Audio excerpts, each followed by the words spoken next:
business meeting. Yeah. Let me just get a snack first. Snack? I brought a snack. Oh, that's okay. I'm good. Oh, no. I got this.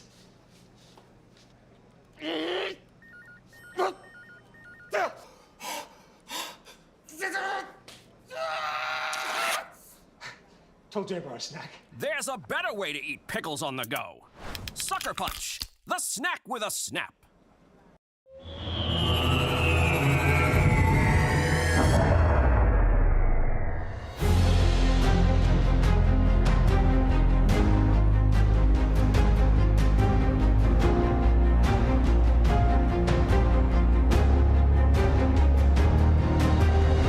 Look at the number of participants who had a shot at this, who wanted to be one of 12 of 60-something thousand. I mean, that's impressive in and of itself.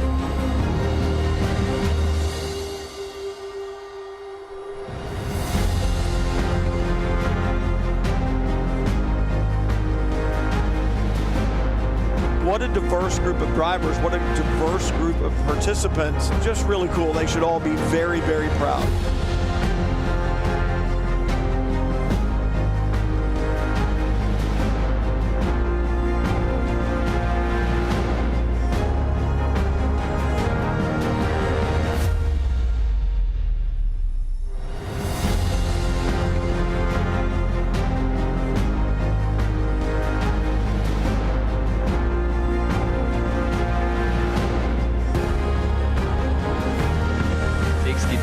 Players around 4 platforms.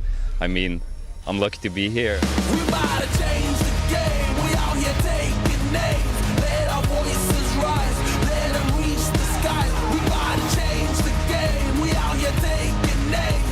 Let our voices rise. Let them reach the sky. Hickory dog, giving them Mr. Determined. Right in the storm, but focus on rainbow connections like Kermit. The water on my shoulders, it was a burden. Now I don't notice it, everything turning, everything shifting, doing it different. I'm floating, I'm drifting. Shout out the slums, round the world we uplifted, doing it big. We about to change the game. We out here taking names. Let our voices rise. Let them reach the skies. We about to change the game. We out here. Every one of them deserves to be there, celebrating the fact that they were here and a part of this very first ever Prodigy week for Racing Prodigy, and what a 3 days it was. And here we go, they're gonna spray it, and let's see if they've learned how to spray the champagne.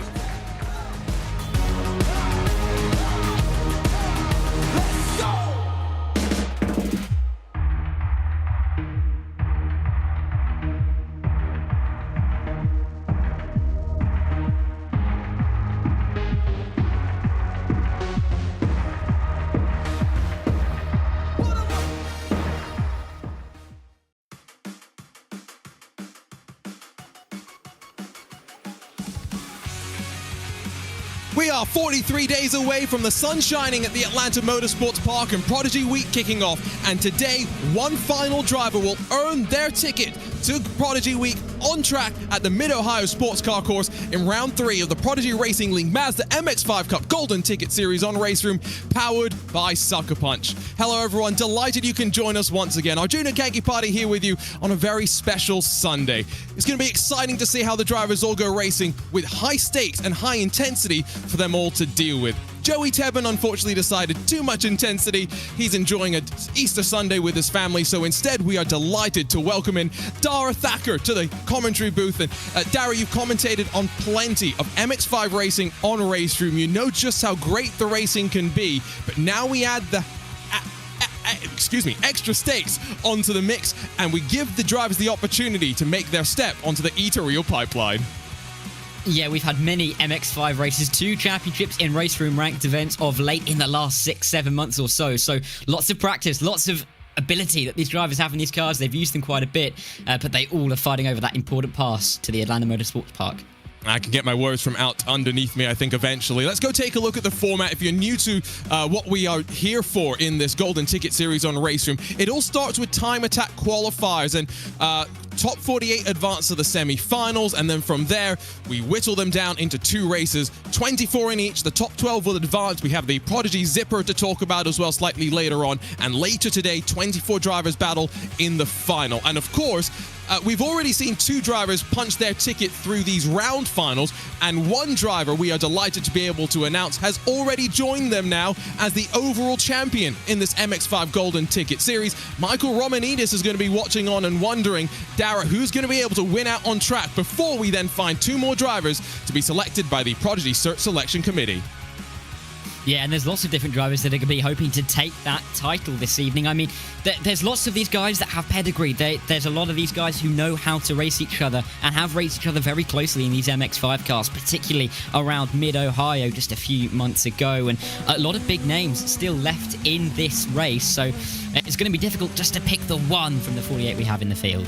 And don't forget that if you are part of the top 25% of the championship, there's still a couple of days left to submit your resume video to the Prodigy Cert Selection Committee. Make sure you check your emails for more information about that. But so many people make all of this possible. It's time to thank those that are bringing us along for the journey on our way to Prodigy Week Part 2. This coverage is brought to you by SuckerPunch, all-natural pickle juice shooters for clean hydration, pickle chip pouches perfect for those long sim racing sessions or days at the track, and the Jared Pickles with knockout flavor, the true champ of chomp, now available in the US.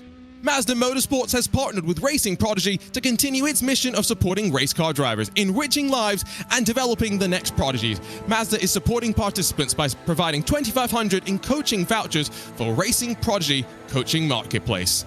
Aztec Wheelbases with their revolutionary quick-release system allows you to easily switch wheels with just a click. SimLab P1X Pro Sim Racing cockpits with unparalleled rigidity, functionality, and design are your perfect sim racing base. And Advanced Sim Racing, owned and operated by passionate sim racers, Advanced Sim Racing is the fastest growing North American sim racing chassis manufacturer and equipment retailer. And all of those partners have also provided some very intriguing prizes to our participants, and we'll talk more about that in a few moments' time. But as we watch the drivers out on track for qualifying, let's talk a little bit about the Mid-Ohio Sports Car Course, because it's tight and twisty and undulating, and I think one of the most underrated tracks in all of North America. Yeah, it's a fun place to go racing, isn't it? A track where overtaking can be a little bit tricky. Side-by-side action, though, when you get it, it can be absolutely exhilarating. All the way through the S's, through Thunder Valley as well. You can fit 2 MX-5 side-by-side, maybe even 3 if these drivers are brave. But some of the guys who may not have a fantastic qualifying session, they're going to have to work their way forward pretty quickly because they have to make that cut for the final. And then in the final, no real room for errors, I should say, to try and get that Prodigy pass. Yeah, we've got about 7 minutes left in this session. Time's beginning to trickle on in. And one thing that, Dara, you had kind of instantly said when we had started chatting just before we got underway here today was you kind of were looking through the field. A couple of drivers stand out for you, but one standout in particular. You think Philip Drace, after unfortunate disqualification issues with too many contact points last time at Brands Hatch, you think he'll be one to watch here today? Yeah, I mean, he's the 2-time reigning champion of the MX-5 Cup on RaceRoom ranked events. He has really been consistent all the way through those 2 seasons. And when it came to Mid-Ohio just a few months ago, he was the driver that stuck it on pole. One race won very comfortably. And although he struggled in the reverse grid races in 2 and 3, he showed some fantastic pace and fantastic ability to get moves done. And I'm sure that he's going to be right up there this evening, and definitely one we're going to have to watch for the Prodigy Pass later on. Can see him chuck the car in through the corners. Now, we mentioned the Prodigy Zipper. Now, top 12 advance to the final, but which position you finish in determines which row you'll start on in the final. Which side of the row depends on your fastest race lap, so there is a little bit of importance to going fast in the race itself. Now, Philip Drace to third, but it's Enzo Filipao that's gone to the top with a 1:37.898, and 3 drivers split by just under 600ths of a second right now, with still plenty of time left to improve. Yeah, it's tight, isn't it? There's really not much to separate these guys, and if they're going to be racing that close all the way through the race, it's going to lead to some fantastic racing action. Enzo Filippo, another driver who we've got to watch out for. He has been fantastic in lots of different forms of motorsport, in different cars and different categories, all the way through RaceRoom over the last year particularly. So definitely another driver to look out for, and we'll have to see if he can put it up near the front. But I mean, with those times so close, you really wouldn't want to put any money on who's going to get pole at the moment. No, and I also think pole, not sure how important it's necessarily going to be here. It might actually be quite important when it comes to track position later on today. That's the bright blue machine of Nico Sono. Now, we have 48 drivers, of course, that have qualified for the semi-finals. Just shout out that we've got 14 new drivers that haven't competed in either of our first 2 round semi-finals. 34, though, do return, so interesting to see how many of them, of course, have been able to stick with us. 12 of those drivers have reached 2 finals so far, and we'll be looking to try and convert and, of course, join Nikodem Wisniewski and Kamil Pawlowski in already winning their Prodigy passes out of this. And while this is the final event in the RaceRoom Mazda MX-5 Cup Golden Ticket Series, do not forget, you can expect additional series coming up after Prodigy Week Part 2, hopefully. You will want to get your Racing Prodigy membership with your RaceRoom Game Pass, available on racingprodigy.com and available for all PRL events on RaceRoom for just $14.99. Look how much they're throwing the cars, though, around. It's always great to see how much these Mazdas can really be chucked around. Yeah, they're a nice little car to drive, aren't they? So I think these times, they're so close. You can see by the sector splits just about in the bottom right-hand corner of the feed that the times are close. There really isn't much separating these guys, and it really could come down to the final run. Of course, on RaceRoom, when the timer hits 0, that is the end of the session. You cannot finish the lap you're on, so they're going to have to get the times in relatively soon. But they've still got a couple of laps, I think, where they can probably try and stick it as far up the front as they can. Here's Nico Sono, one of those drivers that has actually finished up there in both of the finals so far. Now, finished second in semi-final 1 behind Philip Drace at Brands Hatch, and so going to be interesting to see how all of the form kind of rolls on forward. We do kind of expect, though, I guess, right, that because top 12 advances, Nico resets back to the start to go for another lap. If the top 5 or 6 are, breaking away from those behind, they're not necessarily going to force the issue, are they? They're going to enjoy the separation and the comfort they have in securing a spot in the final.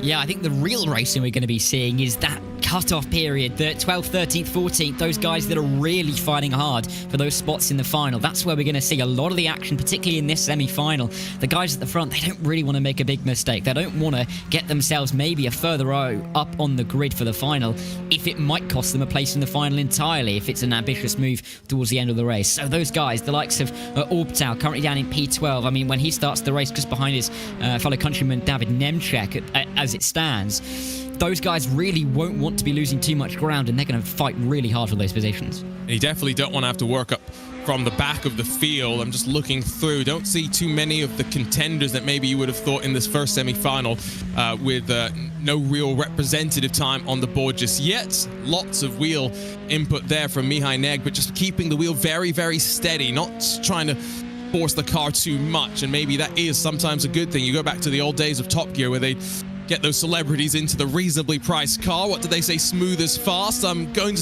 assume something similar is probably true here as well. Grass is not fast, though, I can tell you that. Yeah, no, and taking a very nice line, I think, as we might see through Gambon from some of those celebrities. But oh, look at Sonal really soaring at the steering wheel there as he bounces his way down towards Thunder Valley. It doesn't look like this might be an improvement, but I don't think he's going to have enough time to get to the line and then set another flying lap. So I think this is going to be it for the German, and second row might be his cap. Yeah, you're right. Time's ticking away, and he will try and improve. As, of course, Philip Drace, Enzo Filipao currently sit 1 and 2. He's got to find 87 thousandths of a second. Doesn't look like he's too thrilled with the lap time, and he stays where he is. Here comes Drace, though. He will get the chance to improve as he runs his way down the back straightaway. This is where they actually start races in real-life racing to give the drivers a little less chaos. I'm not sure if we're going to start our race there, though. Dara, are you 100% sure? From experience, I believe we're starting on where the pit lane is. So chaos, love it. But it may have, yeah, absolute chaos. So there's not going to be much room for these guys to really start fighting before we get into turn 2, turn 3, and the long run down where we might see some overtaking moves. I noticed actually on the timing tower, just as we see Dries about to come to the line, Vleitstra puts it up into P2. The Dutchman not far behind Enzo Filippo. So there's some of these names that putting it right up there in 13 thousandths. I mean, over a 20-minute race, that's going to be nothing. And we didn't see Stan in our second round at Brands Hatch, but he was there in the final at Road America, so great to see him back. Here comes the SCCA machine, though. I think Drace has just ran out of time, though, because those results have popped up on our screen. And so Enzo Filipao, second at Road America, behind Nikodem Wisniewski, will be at the start of semi-final 1 alongside Stan Vliestra in that machine alongside. Philip Drace and then Nico Sonal will line up behind. And then Turka Hakkinen will hope to work with his Need Racing counterpart Drace, Mihai Neg, Phil Cravey, and then Mihai Geisler as well. Brandon Hawking and Sven de Vries round out your top 10. Radoslav Orbital, David Nemchek, and then Fernek Pastor. That's really in the danger zone, if you will, right around the cutoff. And then Nikolai Hell, Torben van Luke, Jake Douglas, Oliver Burnt, Brent Face, Elias Romstedt, Nicholas Rayfit, Colin Flynn, Justin Ledsam, and I just missed out on that final name before it disappeared from my screen. I think that was Thomas Leopold. 23 drivers with times on the board. And now a couple of minutes for them to flip the switch, to go from qualifying mode to get ready to go racing. And let's be real, it's a switch that you've got to flick in terms of understanding how to now battle out on track. We're going to see 20-minute races, not much time to get things done. Yeah, not much time to recover if something goes wrong early on in the race as well. So that's going to be key for all of these guys, particularly the guys at the front. The top 7 in that qualifying session was split by just about a quarter of a second. The rest a little bit further back, but about the same gap between 1st and 7th as there was between 7th and 8th. So those top 7 absolutely going to be trying to make sure that they get their way through to the final relatively easily. The guys behind Optal, Nemchek, 11th and 12th starting in this race, they're going to be looking behind them in their mirrors because they don't want to lose ground early on. And I look at the drivers that we've already seen win their Prodigy passes on RaceRoom. You know, Michael Romanidis has earned it by winning the overall championship in this RaceRoom Mazda MX-5 Cup Golden Ticket Series, taking top position in all 3 rounds of the leaderboards building up to these end-of-week events. And of course, the 2 Polish drivers, Nikodem Wisniewski and Kamil Pawlowski, all come from very serious esports backgrounds. So it's going to be interesting to see how today gets along. Are we going to see another top-level esports driver make their name known, or will we see someone else stand up tall? And again, we'll just remind you that we're getting closer and closer to our Prodigy, Search Selection Committee shows. You could potentially win one of 2 of those Search Selection Committee Prodigy passes if you're in the top 25% of points, and you'll be able to join us for all of that in a couple of weeks' time here on the Racing Prodigy YouTube channel. Expectations, though, then, as we get ready to go. Yeah, I mean, for those passes for the selection committee, some of these guys, they may not be winning the races, but they absolutely have some fantastic pace. So they will be very much putting in a case for them to get those passes. And who's to say that they won't get them? So lots of these guys, even if they don't win, they have that chance just by finishing as high as they can, putting in that good performance, and really showing the selection committee what they can do. And of course, we've got some world-class judges that will be helping us figure all of that out. So do make sure you stay tuned on social media to find out all of who will be joining us. The drivers get around 50-odd seconds before we go racing, and the final chance for them to steal their nerves. Top 12 advance, and of course the Prodigy Zipper will then dictate where they line up come the main event. This is only 20 minutes. At main events, the final 30 minutes of racing, not much longer, but a bit of a chance for the drivers that are inside of the top 12 to get some experience of how the car is going to develop moving into that final. Yeah, exactly, and that's what they're going to be looking for, because of course you're not really going to be fighting too hard tooth and nail for those leading positions in this semi-final, because you're really just going to make sure you get through to the final, just adapting the car, seeing how it changes, and trying to really adjust accordingly is going to be great experience for them going into that 30-minute final if they can get there. But of course, the races that we've had before, particularly on RaceRoom in those ranked events with all of these guys, might show us some great racing still. You can see the drivers now just waiting for the lights to build. 20 minutes on the clock. 12 drivers advance with one more Prodigy pass on the line here in the Prodigy Racing League Mazda MX-5 Cup Golden Ticket Series on RaceRoom, powered by SuckerPunch. We're underway, and I don't know if it was a great jump from the front of the field, because instantly we're maybe 3 wide into the opening corner, backing out on the outside in the bright red machine. Vliestra takes the point, Drace in second, and now Nico Sonal and Enzo Filippo fighting behind them on the run up towards the keyhole. This is such an important corner as well to get a good exit, because then it's a long run down into China Beach and some aggression, some contact, and Drace in the SCCA car will take the lead on the run off the corner. An important start for Philip Dries to get away early on, but Enzo Filippo not the best of starts. I thought there might be a little bit more contact there through the keyhole, but they were 2 by 2 through there. But look at the draft that we're sitting into. Dries is going to be looking all over his mirrors, looking to defend the inside as they run their way down towards turn 4 now, with Vlietstrad looking to the outside line, maybe, not really. He's going to sit in the slipstream as Enzo Filippo, he's going to dance around the outside if he can pick up P2 once again. He really just got swarmed on that start, didn't get the jump, and I think he wants to get back forward sooner rather than later. Now around the outside as they dance out of turn 6, the run to the S is where you do, I think, eventually want to get single filed out. Now, Turka Hakkinen kept his nose in there and forced his way on through, mounts the curb and bullies his way forward to third. Another position lost, and behind, Vil Cravy's going to have a lunge on Nico Sono. Great opportunistic racing, but it's costing them time, and your race leader trying to check away as we come up to the final couple of corners. And Dries is loving all of this behind him. Mihai Nej, that's the spin. He's been, I don't know if he was tapped around, but he's back on the racing line. Is everyone going to avoid him? No, they're not. There's one driver going around. Oh, no, that's so unfortunate to see Mihai Nej just spin around there. That might be his chances over. I believe it was Jake Douglas who caused contact in the Romanian driver. It's an awful opening lap for him. Well, I will have to try and see now exactly what that does in the fight for the top 12, because I think Torben van Luke's taken 12th, Oliver Burt sits behind, and they're very much in close pursuit with one another. But we ride on the nose of Turka Hakkinen, who finished down the back of the final at Road America, finished third at Brands Hatch, and will be looking just to continue to work his way up through the field, but now has got to try get slightly closer to his teammate up front. You can see the margin that slightly opened up with all the fighting, all the chaos on the opening lap. And Turka Hakkinen himself, even though Philip Dries won that most recent title in the MX5 RaceRoom Ranked Championship, Turka Hakkinen came second. So he is absolutely a driver to watch. And as you mentioned, P3 last week, he's going to be desperate to try and make up for that. A couple more positions to get him that Prodigy pass, to get him to the Atlanta Motorsports Park. But as it is, he's currently a little further back from the top 2. But Enzo Filippo, he's going to be keeping him very honest in the early stages here. But after that first lap, the chaos, you could say, that we saw in the opening lap, it seems to have settled down a little bit at the front, and we'll have to see if that can continue. So 2 DNFs, it would seem, for Jake Douglas and Nikolai Hell, but Mihai Nej is still down the back after losing the most positions so far today.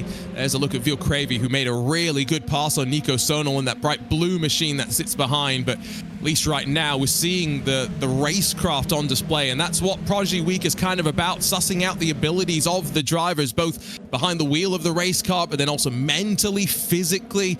What are they going to be like in the media? And I still think back to day 1 of our first Prodigy Week last year when we went karting, and we saw some really great racing on what is a fantastic karting track at the Atlanta Motorsports Park.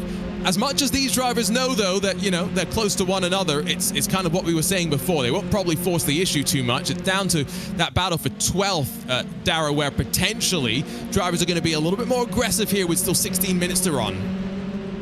Yeah, and with Van Luke down in P12, he's gained a few positions off the start, you can see, but Oliver Byrne is not going to let him get too far away. I think there's only a few tenths in it here, but this is the real battle. You were talking about the zipper before. This is where the cutoff is. P12, you're going to the final. You have a chance at winning that pass. P13, you can pack up because you're not going to be coming back this evening.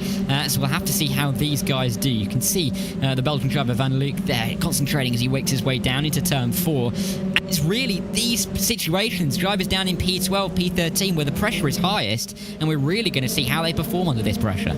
Yeah, I like what you're saying as well, right? Because you're right. This is where they know they're fighting for survival here, to be in contention, and so you've really got to make the right choices at the right time, and we've seen some drivers be able to fight their way from the back of the final starting grid, but never really to contention at the front. So at the same time, those further forward have to think about that as well. Now, Brandon Hawkin trying to go the long way around on Michi Geisler. He's able to get it done in the MPI machine, the Movano Corsa driver.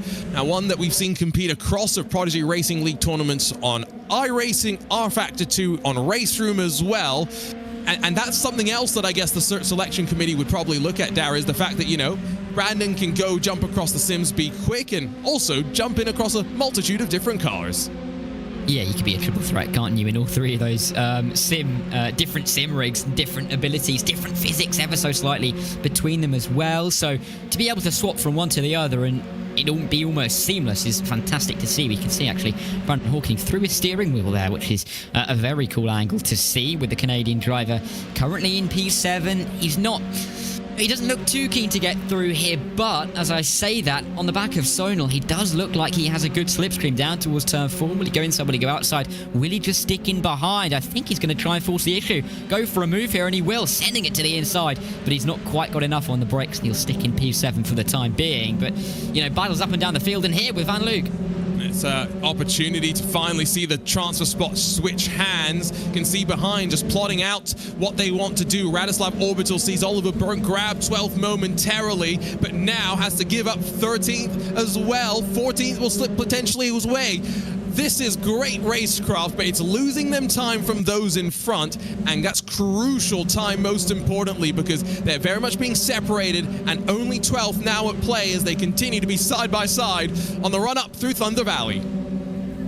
Yeah, Norbital's going to really want to get this move done very quickly because Torben van Luke is absolutely loving seeing this behind him. He is being able to get away just that little bit more, but Orbital now back up into 13th. He qualified in P11, so not the best of starts, but he has that pace in his MX-5. We'll have to see if he can work his way back up into that top 12. You can see losing a couple of positions. The only driver between 9th and 18th to be losing positions off of that start, of course, with Nej falling all the way back through the field at the end of that opening lap. But it's people like Orbital who feel like they should be in that top 12, especially with a couple of the drivers that qualified in front of them now right at the back. He's really going to be key to get through, and I don't think Van Luke's going to enjoy having Orbital behind him. Yeah, and I think, by the way, we'll keep most of our attention probably switching back and forth between front and back, because they're going to just chop and change in terms of where the action's going to be. There's Enzo Filipao that sees a defensive look from Vlistra. Hakkinen's going to try and force his way on through because they are starting to lose your race leader. Oh, now a chance for the SuckerPunch car to make its way around, long way around the top of the hill. It's going to run out of momentum surely and now defend from behind until Cravey gets to the outside. This is what Mazda MX-5s are all about, getting your elbows out as well and holding on to spots. Ultimately, these drivers are all trying to experiment as well, right? As long as they don't fall outside of the top 12, they're learning about what they will need to do come the final.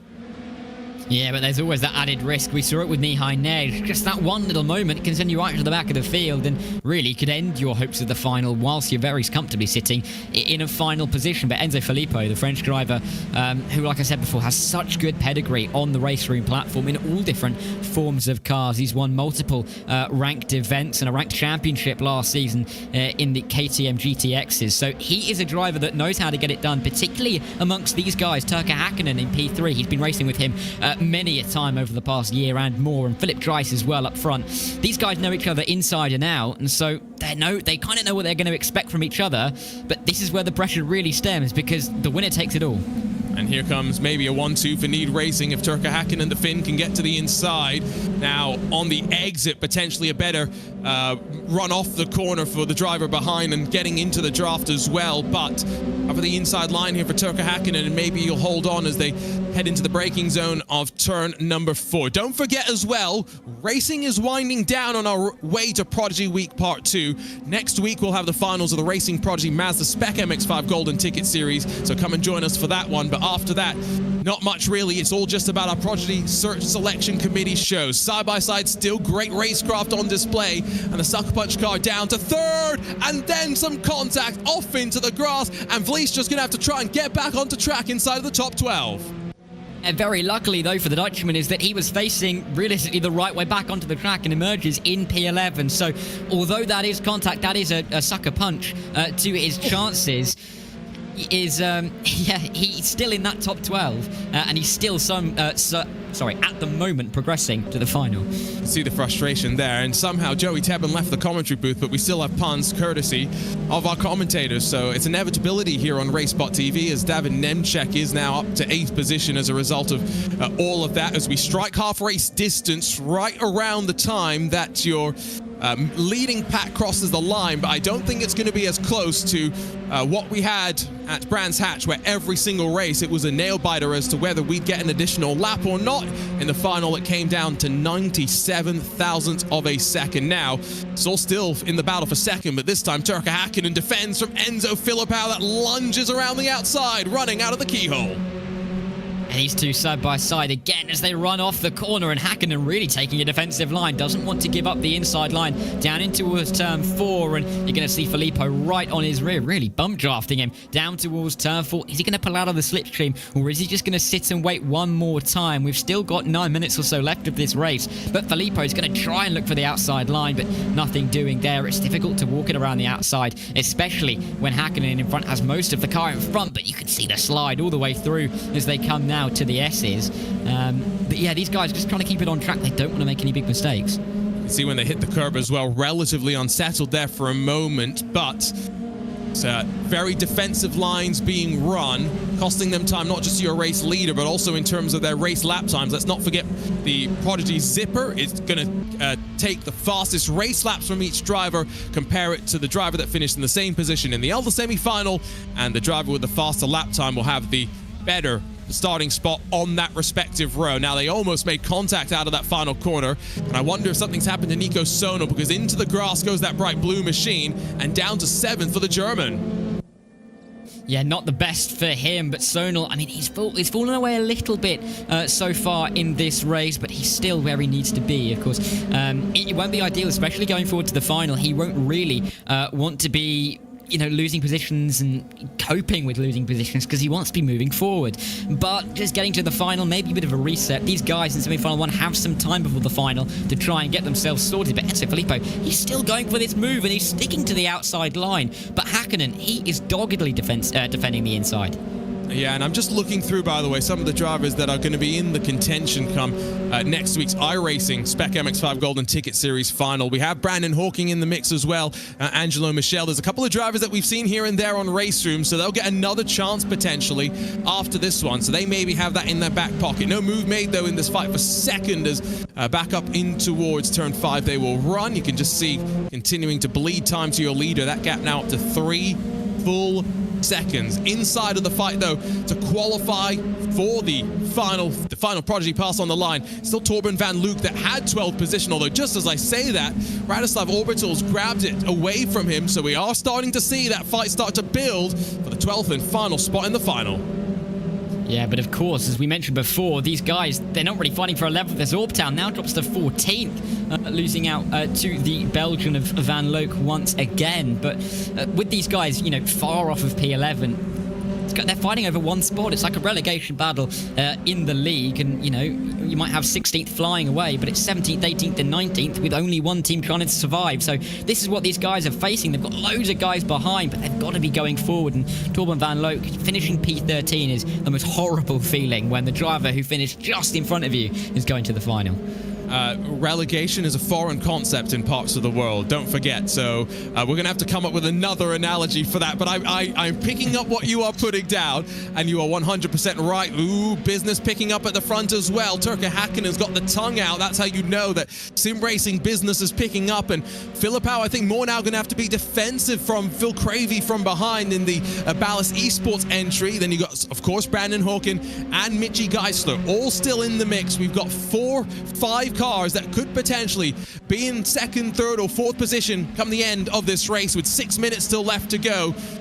I'm loving, though, the way that room is being left. And one thing that top-level drivers like Moritz Lohner have taught me in the past, Dara, is that RaceRoom offers you some of the best wheel-to-wheel racing in sim racing. And I think we've seen that across this Prodigy Racing League Mazda MX-5 Cup Golden Ticket Series on RaceRoom, powered by SuckerPunch. Yeah, we really have, and these guys, they are fighting tooth and nail. They are the best drivers on the platform, and you can see why, because they're racing so close wheel to wheel, but they're not really making any little errors. They're giving room, and they're being incredibly respectful, which is fantastic to see at the moment. Brandon Hawkin, we're looking on board with once again. He has really flown up the order, up to P5 now, but don't rule out him getting into the top 3 is a little bit of a wide moment for Hakkinen in P2. But what these guys are doing, allowing drives to get further away, they're just giving him that buffer zone. It shows how much pace he's got. It's going to worry them for the final, and it might even give Drives the opportunity to maybe back off a lap or two and then go for a fastest lap to try and put himself on pole for the final.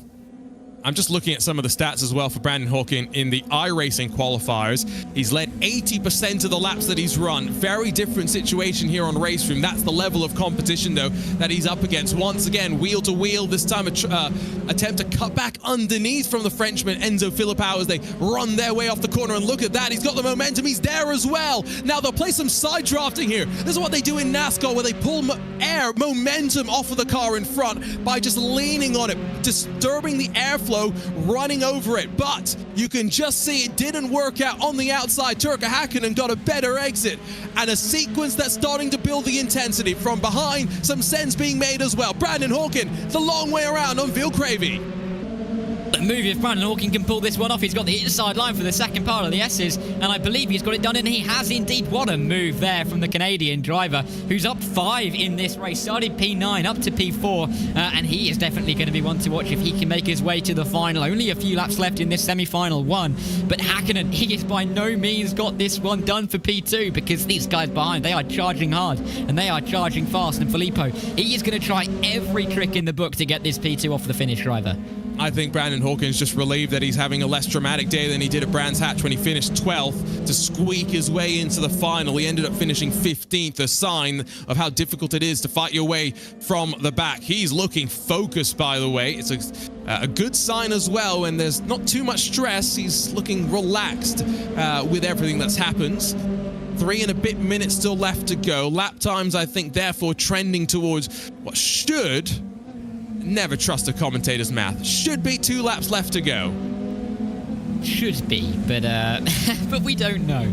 We'll find out when we get closer. We can work it out with smaller numbers, as is always the case, but we will see. Brandon Hawkin, though, he really wants this race to go on as long as possible, because he is flying at the moment, up to P3, and Turkka Häkkinen, he's got a little bit of a break this time around. Of course, Enzo Filippo not as on his tail, but Brandon Hawkin really looks like the driver who has been progressing well in race 1, really showing that he's got the pace. Maybe didn't have the best qualifying performance, but he's showing that he can race hard, and he can race well. And that will do him well, not just for this evening, but maybe for the selection committee to look at as well. But as we run through with the final lap and a half or so to go here, Filippo doesn't want to give up any more positions than he already has. I think it's 2 laps to go this time by. I was 1 lap off. I was right with the math. I was just wrong when I said it. That's how we're going to frame it. Anyway, but we'll swiftly move on from that as they continue to fight. Not sure where Enzo Filippo, by the way, has lost some of this speed, because he definitely looked quite aggressive at the start. Darrell, with your experience here with these MX-5s, I've got to ask you, tire usage, tire wear. Is that a factor? When we get to the 30-minute final, our driver is going to have to keep in mind that they can't force the issue too much, unless you're Brandon Hawkin, in which case you seemingly have the gift of magic tires. We in the racing ranked events, particularly in the season 2, they were short, sharp races. I believe 15 minutes each. So they didn't really have that long on the tires. It's difficult to say. I don't think the tires go off too much, and these guys know exactly how to deal with them. You can see Oliver Burnt really trying to G himself up there to try and get himself into the top 12. He's just about holding off Van Loek for P12 as it stands, but the Belgian driver, he's held that P12 position for parts of this race. He'll be trying to get back inside, but as you mentioned, with the tyre wear and everything else to consider, it's really not over yet. It's outside line for Van Loek. Your leader's heading off down towards China Beach right now, so it's not that big a margin actually to these drivers when you really think about how much fighting they've been doing. Left side, you can see second. The fight there continuing to rumble on. The Canadian Brandon Hawkin still stalking his prey right now. He's going to look to the outside on the run down, out into the S's.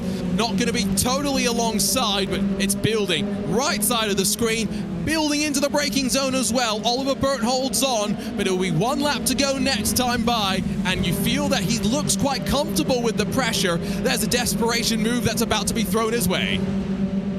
Yeah, and this is why we love MX-5 racing. We've got a battle for P2, we've got a battle for P12, and they're both as important as each other. With just 1 more lap to go when they reach the line, Brandon Hawkin, if he can somehow push his way from, I believe, P9 on the grid all the way up to P2, would be a fantastic achievement for him, and it would really, I think, unsettle the guys at the front. The likes of Philip Dries, you can see at the front of the picture, far and away leading this one, but Brandon Hawkin, he's coming under pressure himself. 1 to go, though, in this semi-final one. can see side by side behind them as well. I believe that's Sven de Vries and David Nemček, but really not a consequential battle right now as they run their way up towards the keyhole with the clock officially having struck 0. There's a look, a lunge maybe coming from Enzo Filipao. He looks to the inside of the MPI machine of Brandon Hawkin, but you can see the ramp off the corner here.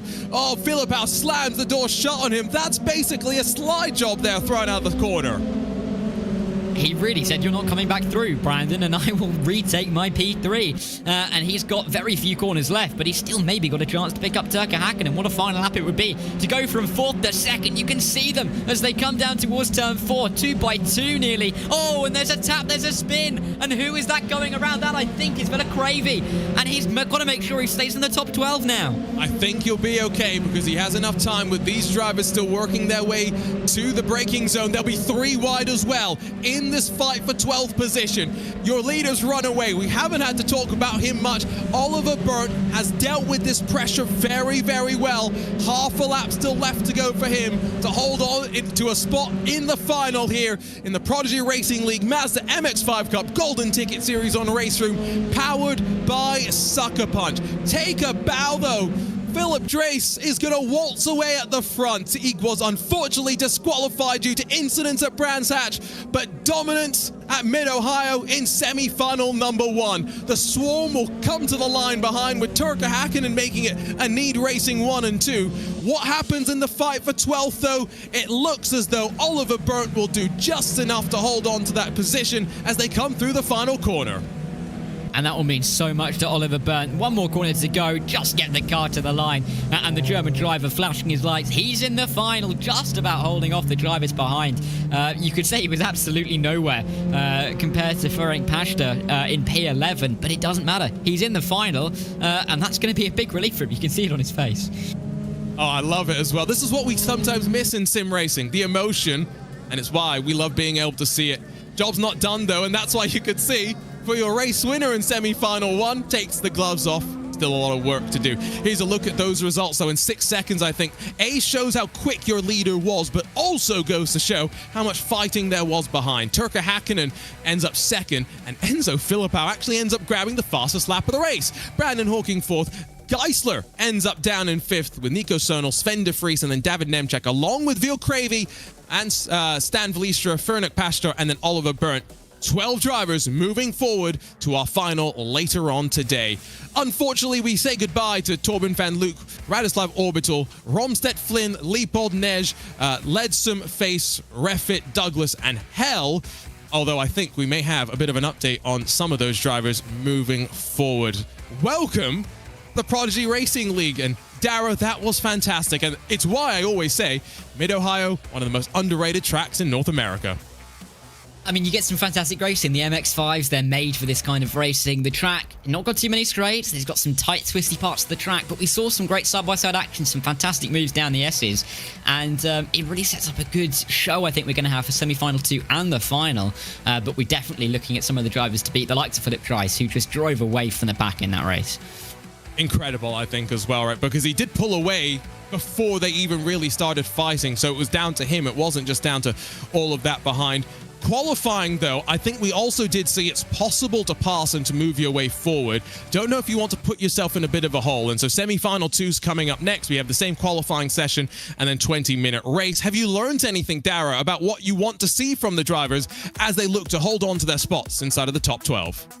Well, we saw in this first semi-final that some of these guys are a little bit more conservative. Drace, I don't think really pushed too hard in the end. I mean, you'd expect him to get the fastest lap while others behind were fighting hard. So maybe just a little bit of a softer drive for him. But for the guys that are going to be right on that crossover, P12, P13, like we saw in that race, we're going to have to see them fight hard like we saw in race 1, because otherwise we're going to have to say bye-bye to them before the final. But once you're in the top 12, there's always a chance in the final. Anything can happen, especially the like Mid-Ohio. Let's see if we can have a quick chat with race winner in semi-final 1. Let's see if we got a copy with Philip Drace. Philip, do you hear us loud and clear first? Yes, I can hear you. Can you hear me?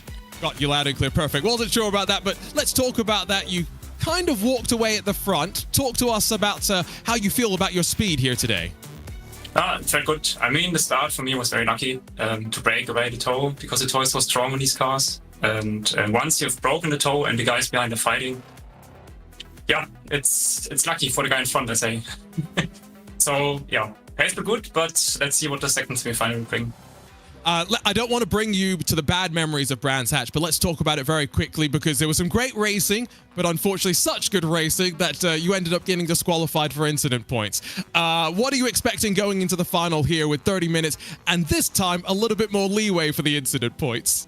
Yes, I mean, it was quite unfortunate, I have to say, but it is what it is. I like that we have increased incident points now. I don't bank on relying on them, but as with these cars, it's just great fun to race them.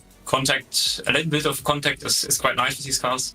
Therefore, I think, it's better for the racing overall to have a little bit more leeway, and then let's see what comes out of it. But I would expect a very similar scenario to last time, like a slipstream train, many cars in the mix, and let's see what happens. Looking forward to it. One semi-final down, one semi-final still left to go, and Philip will be watching on and trying to figure out who will be joining him. Dara, of course, now qualifying for semi-final 2 already underway. Drivers have 2 minutes left in that session. Provisional pole currently sits with Jack Keithley, although Leandro Werler sits in second by 32 thousandths of a second. Look at the intensity on Keithley's face as he builds for what will be one of his final attempts in this qualifying session. And if memory serves, a 37.7, which is the fastest time we've seen so far, I think is quicker than what we saw in the first qualifying session in semi-final 1. So Jack Keithley really setting the pace, the Williams Esports driver, hoping to put it on pole, hoping to emulate Philip Dries and pull away at the front for the 20-minute race and book himself a front row slot for the final. But a lot of these guys in behind, Leandro Werler, he's been right up there these last couple of races and events, so got to watch out for him and lots of the guys further back. I mean, on the crossover, the times are tight. The times are very close for these guys, and they don't really want to be giving up too much of an inch for these guys. But, you know, we're going to have to wait for the race to really see, because like we saw in semi-final 1, a lot can happen off the start. And so I think Mateusz Tiszkiewicz has just gone up to third. He's a tenth of a second off, and now slightly further because Keithley does improve, although a shake of a head. I think he thought there was more time in it for him. Closing stages, though, of this session, because 50 seconds left. There's Leandro Werler. He's not going to find any more improvement. He's 49 thousandths off of pole. There's Martin Barner, one of those 12 drivers that we've seen across of both of our finals so far. He finished 4th back at Road America, ended up down in 12th at Brands Hatch, and he's got one more chance here. And I guess with some of these drivers, would they have been watching semi-final 1? Be kind of curious to see that as we'll take a quick look at semi-final 2 qualifying results. Jack Keithley, 49,000 clear of Leandro Werler, Mateusz Tiszkiewicz, and then Nathan Maxim and Martin Barner and Leonard Heidegger through your front 3 starting positions. And plenty of familiar names and one new one to us here in this Prodigy Racing League Mazda MX-5 Golden Ticket Series. Ferric Udoai, Angelo Michel, Thiago Mello, Ferdinand Coughlin, and then Melvin Brandt and Franek Sikorsky, your top 12. And then Nikolai Hell gets a chance in semi-final 2 after technical issues took him out of semi-final 1, along with the likes of Andreas Matarangas, Alvaro Lerga, Guilherme Blanc, Lucas Frolik, Marco Almeida, Max Muller, Gabriela De Palma, Ran Marino, Brian Hogue, and Jordan Thompson. Managed to get through all of those names before they disappeared from the screen in front of me. Any surprises for you there, Dara, in terms of qualifying results? Not too much, actually. This semi-final, I think, compared to semi-final 1, this isn't as much of a RaceRoom grid in terms of these guys don't often do ranked events compared to the other session. I mean, I wrote down before the likes of Filippo, Nej, Dries, Hakkinen, Villacrevi, Orbital, Devin Emczak. They're names that we see regularly on the RaceRoom platform, but in semi-final 2, not many of these guys are really up there a lot. So Guillaume Blanc, he's going to start P16, but these guys, they're more somewhat of an unknown. They're coming to RaceRoom to try and qualify for this Prodigy, or get their Prodigy pass to go to Atlanta Motorsports Park. But, I mean, Jack Keithley, a stunning lap time from him, a 0.7 in qualifying. That really sets him up well for the race. And we know that Jack can do it across of all the platforms as well. You know, he's competed at so many top-level sim racing competitions across of so many platforms. Quick look at the commentators. Not to look at us for very long, just to remind you. Now available in the US. You get a variety. Get them in focus. Get me out of focus. That's what you want to see. Sucker Punch pickle shots, if that's what you would like, or I also have here for your viewing pleasure or eating consumption pleasure, the classic kosher dill pickle pack, pickle chips, and then over my shoulder I've got a supermarket. So what would you like, Dara? I've got more of the pickle chips shot. I've got whatever you want.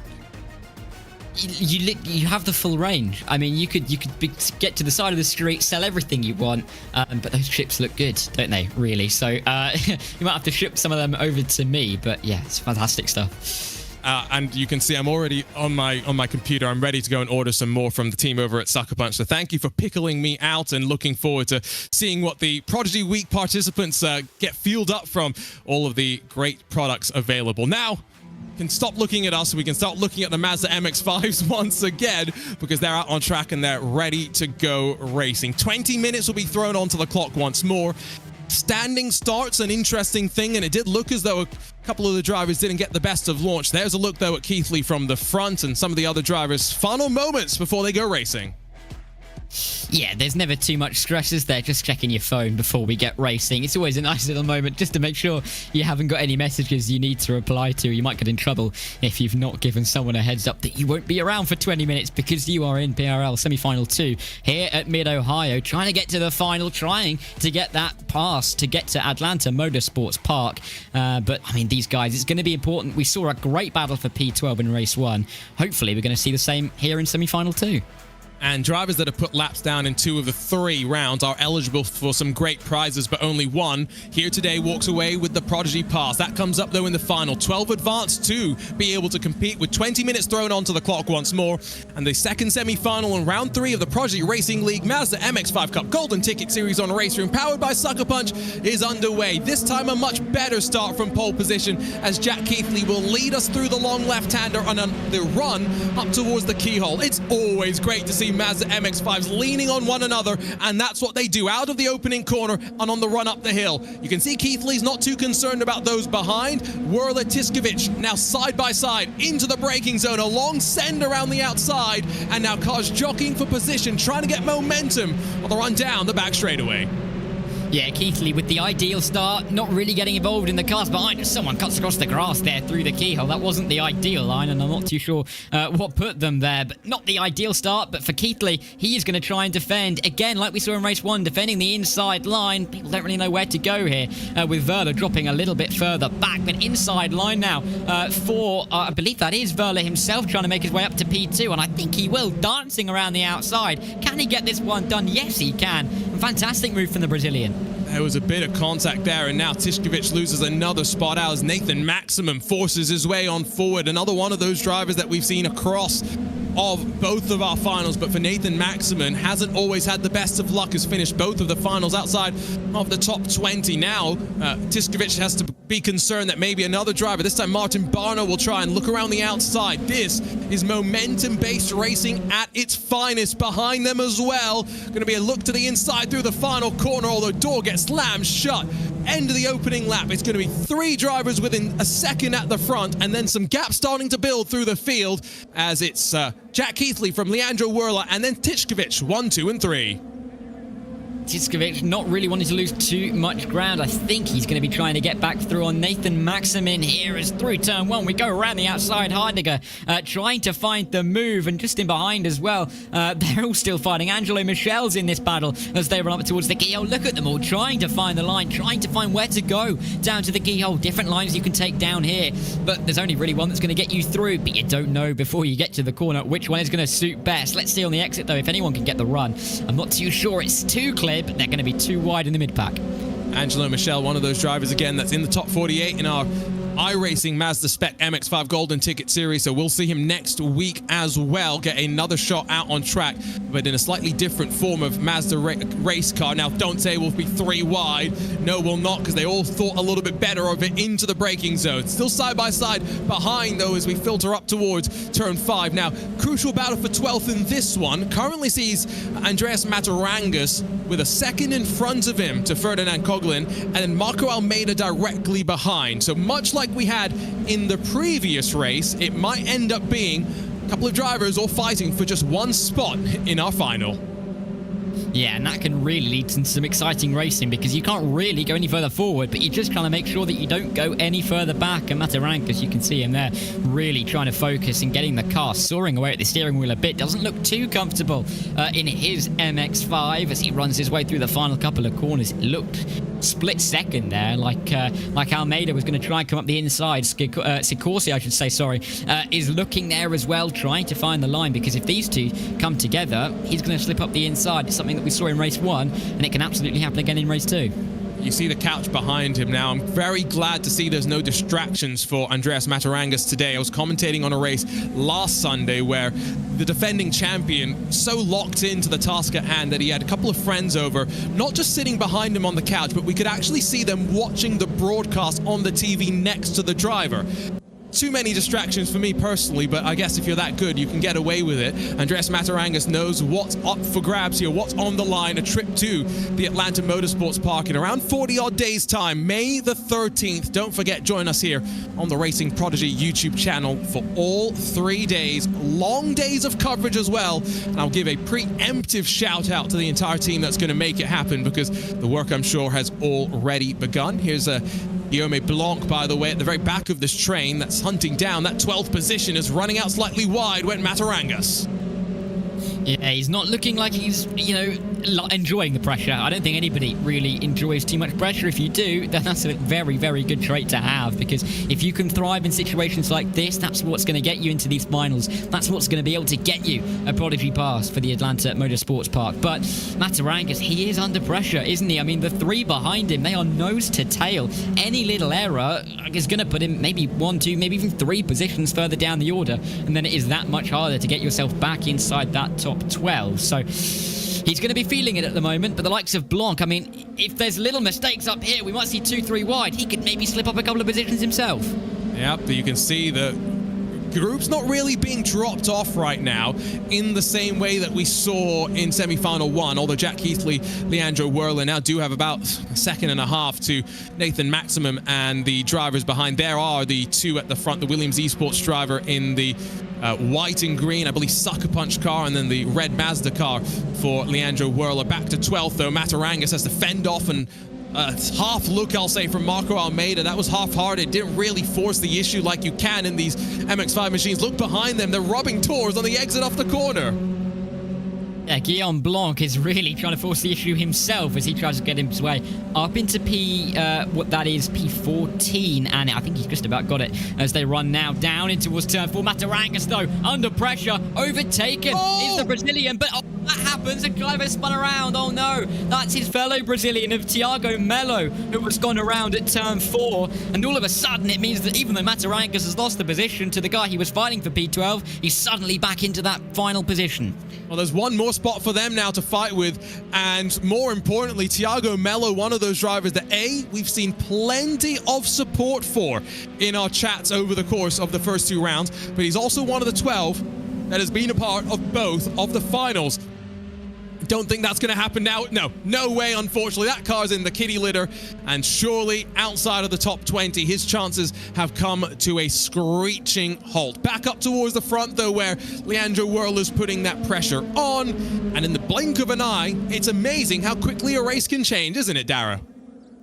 And that's what these guys have got to be adapting to, because like we saw with Matarangas, he was fighting to defend his P12 position to get into that final. All of a sudden, he's now in it. He can try and use Almeida to stay inside that top 12. Guillaume Blanc behind him has now only got the 1 car to overtake to put himself into a final position. Werler very easily calmed there, just having a sip of water as he goes down the straight. A luxury you can have in your sim rigs at home that you might not necessarily be able to have in a real life car if you've got yourself a pass. You say that. I actually don't know if the Radical SR1s have a button that shoots water into your mouth, but lots of race cars do. So in some ways, it's actually easier for real race car drivers to get hydration. Let's just not talk about the quality of the hydration that they're getting, because if you ever go and search pictures of Formula Formula One liquid bottles, you'll know exactly what I'm talking about. Now, this is the fight, though, all for third position. Behind Nathan Maxim, look of focus on the face of Martin Barna, the Hungarian driver for Mirror Esports, who we've seen across against so many top-level sim racing competitions. And Martin Barna in particular, you know, one that I think is kind of looking for a bit of redemption after coming 12th in the final at Brands Hatch. He was 4th in the final at Road America. But somehow, I'm just looking at the field that we've got in store here today. Maybe it's not a surprise, final chance on RaceRoom to win a Prodigy Pass. Dara, this is the strongest field I think we've ever had in a Prodigy Racing League events. Absolutely. Some of the guys here this evening, I mean, they have been the top guys on this platform in these MX-5s over the past year, so we couldn't really have asked for much of a better field, and they're going tooth and nail. And you can win championships, you can win these little prizes that, I say little prizes, they're, you know, they'll make the driver feel good, but to have something tangible, have something like a pass and drive a real life car at the Atlanta Motorsports Park, it's that extra little prize that these drivers are going to be fighting over a little bit more. I think it's going to mean a little bit more to these guys if they can win the event. Martin Barna not pleased with something down at the keyhole, maybe a little bit of contact from behind, but as it is, still in P4, still trying to get onto the podium in this race.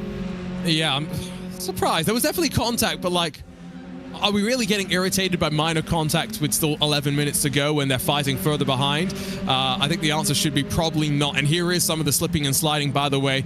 Leonard Heidegger, who was 24th and last at the final of Road America, 11th at Brands Hatch, slowly working his way forward through the field. You can see just how much elevation change you have to deal with here at Mid-Ohio, courtesy of that camera shot. Saw in chat, by the way, we had Craig Tough Monkey Laws jump in and join us. He is the first winner of 2024's Prodigy Racing League event on street kart racing, and he'll be joining us at the Atlanta Motorsports Park alongside Jai Fletcher, who won his Prodigy Pass also on street kart racing, an iOS app available on the Apple App Store. He downloaded it 9 days before, and 9 days later, he's a karter in the real world, but had figured out that game enough to be flying out in a couple of weeks' time. A pretty incredible story, and it does go to show that, Dara, there is speed to be found everywhere, and not just in these hardcore sims, sometimes by picking up an iPhone as well.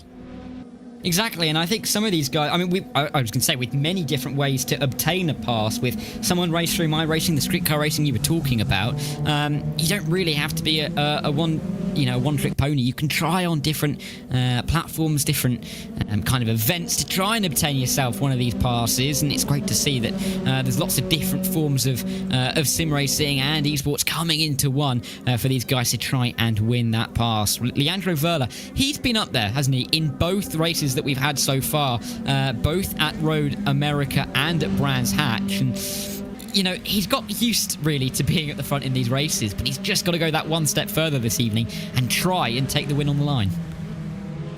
I'm loving, by the way, just looking at the different faces and the setups. And it's always interesting when we jump to Angelo Michel, who I think enjoys racing so much that, Dara, he's had to strap himself into the rig with what does seem to be a proper 4-point harness there, which, I'll be honest, I was someone that moved around a lot in my rig. I didn't have motion or anything, but I was quite animated. I got on my pedals a lot, I had a lot of force feedback. Can totally understand why in the sim racing world you would want to do that, just to give yourself a little bit more stability. I guess that's the only word to use. Love to see him celebrate in that, just to see how much movement it gives him. Just to see if he can jump up a little bit if he somehow wins this event. As we're looking here, Ran Marino fighting away here for P13 and P14. This is some tight battling down here. That's I think that's Almeida fighting. He's dropped down to P14 behind Sikorsky, Guillaume Blanc and the rest. And Marino, he's now the driver chasing after P12, but there's a gap, isn't there, between 12th and 13th, that if these guys keep battling like this, they won't bridge. Yep. You can see as well that they're so committed right now. They really don't want to give up, and I think they recognize that maybe at this point, time is slipping away from them. They need to be the one to make the effort happen, and they're going to hope just in front that they start to squabble side by side, but at the end of the day, there's no incentive for them to do so. Still going to be running off the corner wheel to wheel, almost in the grass there, and all of this happening as Max Mueller and Andreas Matarangas join the fight as well, and that is a look of intensity. It goes to show exactly what this means to all those out there today. Yeah, you know, I don't want to put everything on it, but I don't think Ryan Marino was happy there. And we'll have to see if he can try and please himself a little bit more with a move from P15. He's trying to go all the way around the outside at turn 4. It would become the inside line for 5, but he's not quite able to stick his nose up there. We're looking at Angelo Michel though, because they are fighting further up. P3, 4, and 5 fighting away. I think actually that's Maximan, sorry, I should say, in P3, trying to fend off the rest of these guys, but they are looking for every position they can. 7 minutes left of this race. They might see that, you know, they might be able to afford a little mistake and still get in the top 12, but they're willing to risk that little bit more to try and get themselves further up the grid in the final. Yeah, and again, that the Prodigy Zipper is the great equalizer, and say that one 5 times fast, by the way. It is very, very difficult.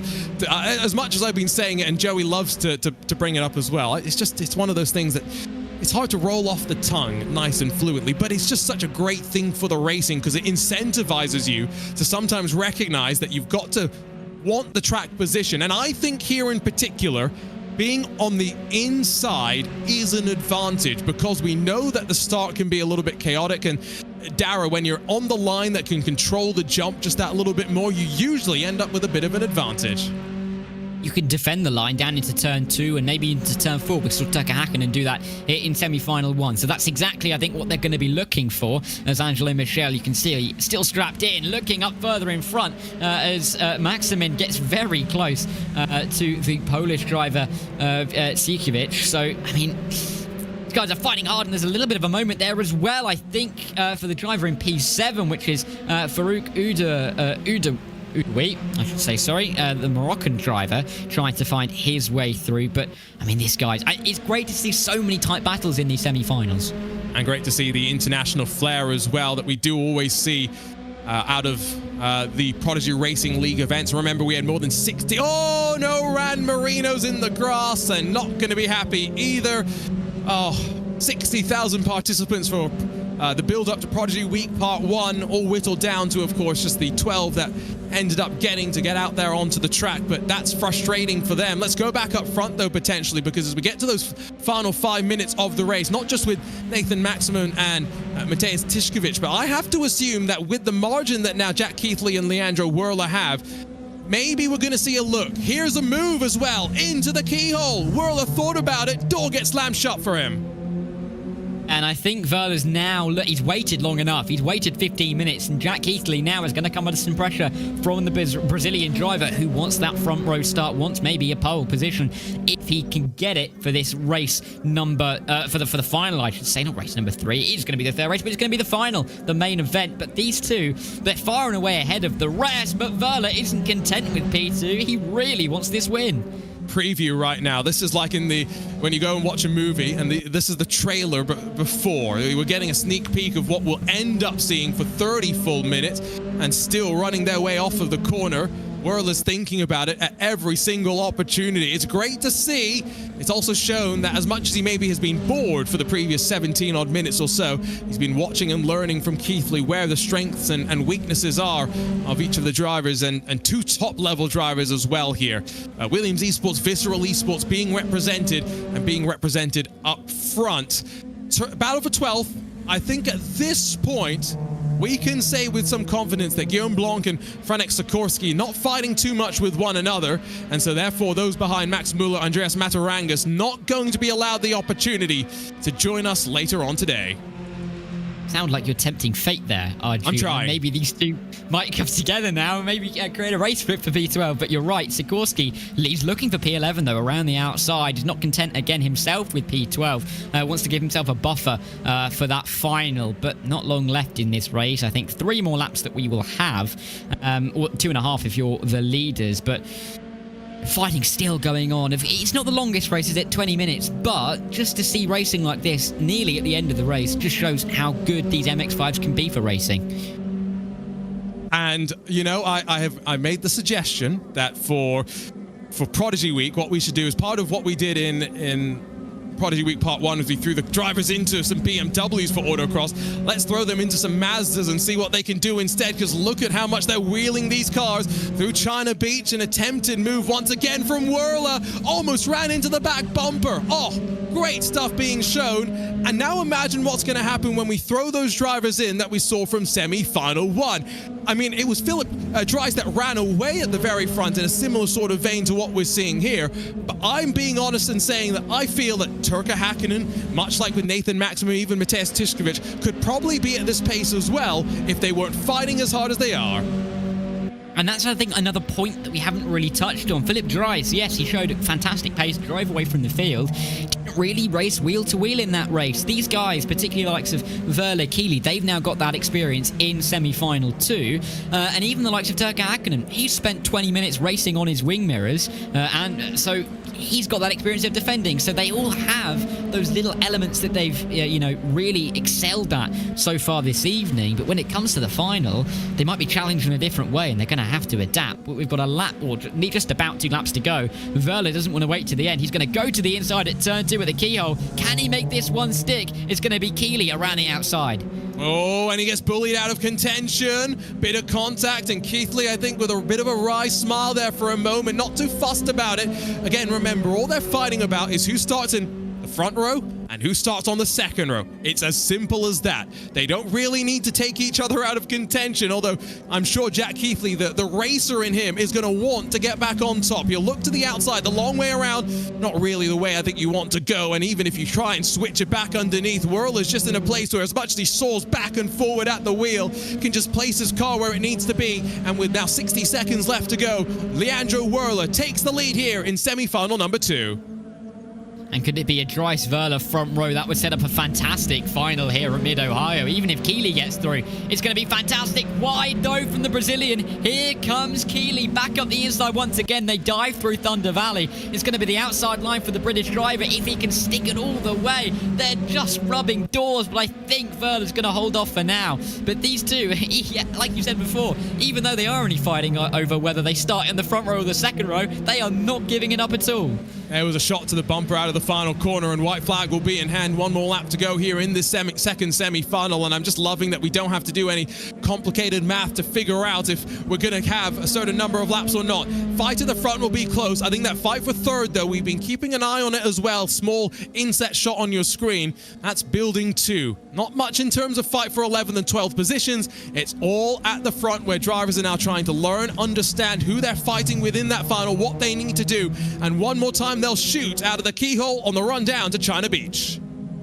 Last chance, you'd think, for Keeley to really pull alongside to try and make the move to get himself onto the front row, maybe on pole for the final. Look at the slipstream. He's right in the draft, and he is gaining all the way down this straight towards turn 4. There's no sip of water from Leandro Verla this time around because he is intense in this battle. Around the outside comes Keeley. Can he make this one stick? I think he's got most of the car in front. Verla's going to try and hold him off, but he's going to have back up the inside through the S's. They're just about rubbing doors there as they're still side by side. And racing between these two. And drama behind as Nathan Maximum's dropped out of the top 5. Still wheel to wheel as they've plunged down out of the final sector. What a race this has been, and we're just building for where stakes are really up for intensity. Whirler and Keithley have put on a display, and a display that we'll be now waiting to see repeated in about 90-odd minutes time when we get to the end of our final in this Prodigy Racing League Mazda MX-5 Cup Golden Ticket Series on RaceRoom, powered by SuckerPunch.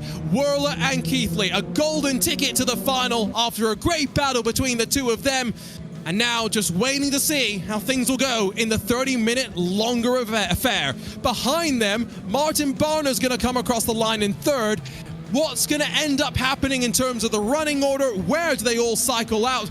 Will there be any change? I think Nathan Maximum will hold on. Yeah, Nathan Maximum, he did have that spin, some issue on that final lap, but he has got himself to stay in the top 12. We're looking at Ferdinand Coughlin now, who's in 12th position. He wasn't really in the fight for very long, but he's managed to sneak his way into the top 12. And Ferdinand Coughlin, the final driver into the final, and we have our 24 ready and set. And, well, I don't think race control is too much to actually look at. We have seen some drivers get, unfortunately, yoinked from the main event, but I think you're right in knowing that 24 drivers now officially confirmed. Look at the results. Fastest lap and race winner going the way of the Visceral Esports driver Leandro Whirler, and then Jack Keithley, Martin Barner, Angelo Michel, and then Mateusz Tiszkiewicz round out your top 5, all in dramatic fashion on the final lap. Farouk Uduai, and then Leonard Heidegger, Nathan Maximin, and then Brandt, Sikorsky, Blanc, and Coughlin. The rest of the 12 that make their way on forward, but we say goodbye, unfortunately, to Max Muller, to Ran Marino, to Matarangas, Almeida, Thompson, Hogue, to Thiago Melo, and then to those that don't even, unfortunately, get to see the finish. The likes of Lucas Frolic, and fortunately as well for Alvaro Lurga, the 21 drivers that ended up seeing the green flag. So I'll look top to bottom then at those results, and now we know the 24, and we get a bit of a break, so we can step away for a brief moment here. We'll be back at 3:30 p.m. Eastern Time. That's 7:30 p.m. UTC, if I've done the math correctly, with the clocks having moved forward a couple of weeks ago in the US. But what do you think the drivers, Dara, are going to go and do now? They have a couple of an hour or so to let the adrenaline dissipate from their body and to go out there and do it once again. You've got to stay calm, I think, really, if you're one of those guys in the final. We saw in semi-final too, I think Keely and Verla were faster. They set faster lap times in that race than we saw Dries do. They may not know that, but it shows that there is that little bit of element of the unknown between the two semi-finals that we have. We're not too sure how it's going to work out, but I think, you know, just go and have a nice little break. Maybe have a sit on that sofa if you've got behind you, and see how it goes. But you just got to stay calm, because if you get, you know, a little bit too nervous, which I'm sure these guys won't do because they're very experienced, but you just got to keep it nice, calm and collected and see how it goes in the final, because anything can happen. And I'll just remind everyone, if you are just joining us, that while we're down to those final 24 that can compete for the Prodigy Pass out on track here today on RaceRoom in this Golden Ticket Series Mazda MX-5 Cup car, you still have the chance, if you're in that top 25%, before Tuesday, to send your resume, your video resume, to the Prodigy Search Selection Committee. So make sure you do that. Check your email for more details about that. If you don't have an email, you think you're eligible, get in contact with the team behind the scenes, and you will be able to be part of that opportunity to win potentially still an additional couple of Prodigy passes on the line. 2 more from RaceRoom to come from that search selection show. So, of course, just waiting for that. I'm looking forward as well to seeing now how some of those drivers, like Brandon Hawkin in particular, Angelo Michel as well, who have shown us some speed, some intensity, some passing ability in semi-finals, Dara, to now go out there and do that in the final, because they know they've got another chance in a week's time if things don't go all according to plan today. Yeah, I mean, the guys that work their way through the order well in the semi-finals, they're going to be thinking that they might be able to work their way through nicely in the final as well. Of course, they didn't really mix it up with the likes of Dries, Verla, and Keely as well. But you're right in saying that even if they don't come out on top, they have that chance with the selection committee. If they've impressed the selection committee enough, they're going to have a chance at that pass. And I think that gives yourself another little bit of a boost going into this final. You might not be at the front, you might be a little bit further back, maybe in the mid-teens, low teens, just about at the back of the field. If you can have a good race, work your way through, you're giving yourself a great shot at getting one of those passes. Absolutely. I don't think, unfortunately, we're going to get the chance to talk to Leandro Werler. He has run away and I think is, like we say, letting the adrenaline dissipate, letting the sweat be cleared off as well, and still 30 minutes of racing to lie ahead. But don't forget, we'll be back here 3:30 p.m. Eastern for the final in round 3 here of the Prodigy Racing League Mazda MX-5 Cup Golden Ticket Series on RaceRoom, powered by SuckerPunch. You should make sure you follow us on all the social media. That's where you'll be able to follow us along the journey to Prodigy Week Part 2 and all building up to May the 13th when we get underway with the drivers in their gym session. What a way for them to be really thrown right into the fire. We'll be back, though, for all of the action. See you in a couple of hours. Don't go anywhere. We'll be back here at Mid-Ohio.